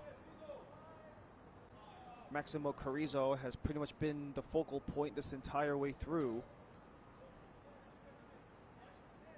And who knows what the opportunity could be going ahead. Not just in Next Pro or Major League Soccer, but also with the Leagues Cup. There's still some games left over in that first stage. And because of the overall productivity of NYC's attack, this will shift some things around. Adonis Campos is being replaced by Owen Martin. David Duque will come in for Cooper Flax, who did get an assist in today's match. And that will round out the substitutions for Coach Pilkington.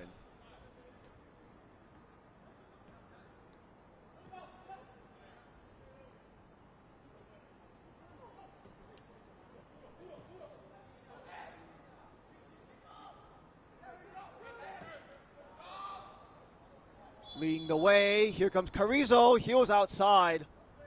If he was onside, that was a perfectly executed chip shot, but it will not count. For Duque, 10 matches on the season, 15 in total in Next Pro. Owen Martin.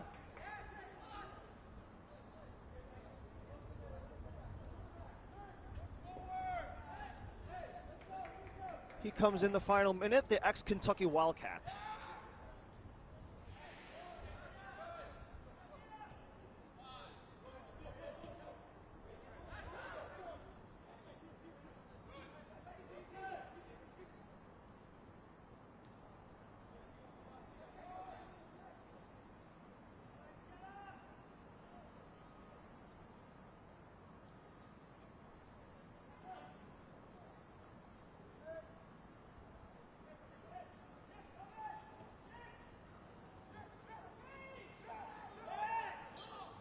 Orlando take it back at center. Justin Hilton can't escape, but will earn the whistle.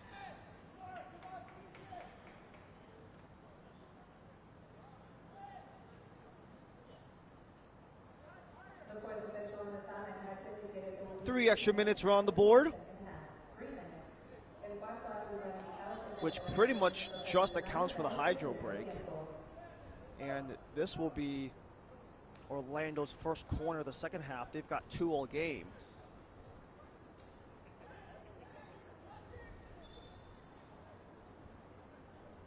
Jacob Garcia will occupy the far flag with Abu Mensa.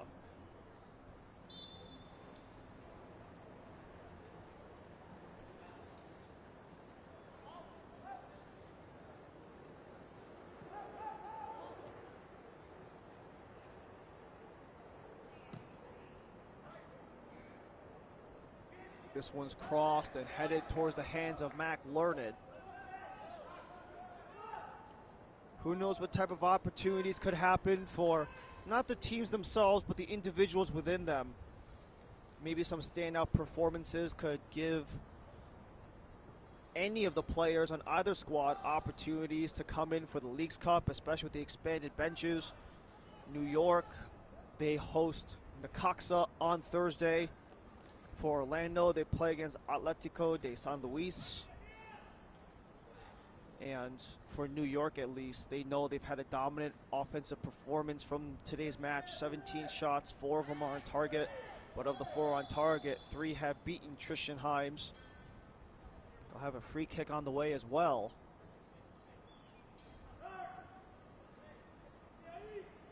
Not really efficient in terms of the shots versus shots on goal ratio, because in all fairness, they're in the bottom third of the league in that category, but at least when they have, they've been very efficient, as has Maximo Carrizo. 2 shots on target, 2 goals across 3 attempts.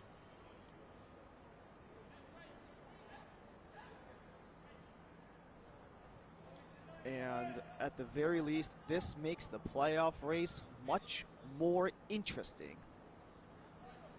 New York, the last team out at 33 points once this final 40 seconds concludes. Chipped in, header, missed. New York will have to show they're up to the task against top 4 Columbus next time out at historic Crew Stadium. A couple weeks after that, they'll host top 3 New England Revolution. For Orlando, they'll have to find a way to rebound, maybe keep Chicago outside the playoff picture. And maybe same goes with their opponent after that in Atlanta United.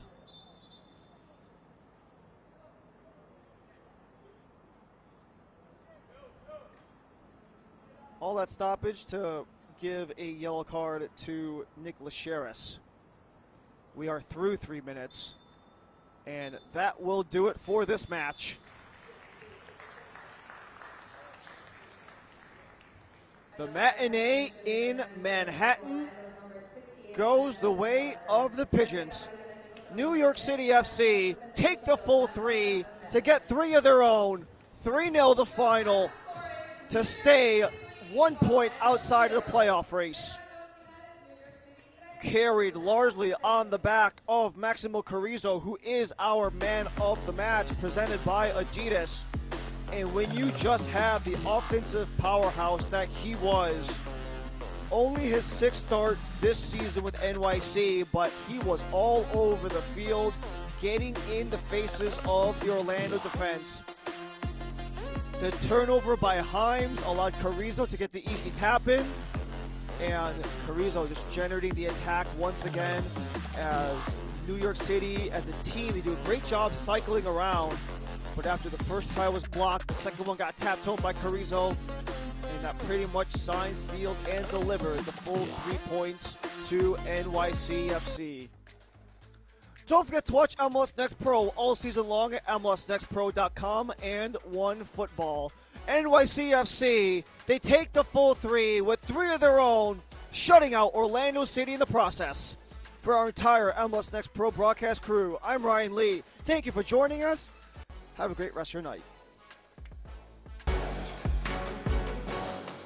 This copyrighted broadcast of Major League Soccer may not be retransmitted, reproduced, or rebroadcast without the express written consent of Major League Soccer.